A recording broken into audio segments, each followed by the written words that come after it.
মাটিতে পড়েছে। আহা, বেচারা উঠতেও পারছে না। কাঠুরিয়া বসে সারসটুকে কুলে তুলে নিল।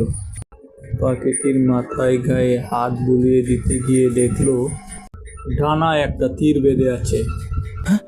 এ তো দেখছি সারসটার ডানায় তীর বিঁধেছে, তাই পাখিটা এত কষ্ট পাচ্ছে। আমি এই তীরটা বের করে দিই। এই বলে পাখিটির পাখনা থেকে তীরটা খুলে নিল। যেখানে তীরটা লেগেছিল সেই জায়গাটা পানি দিয়ে ধুয়ে দিল।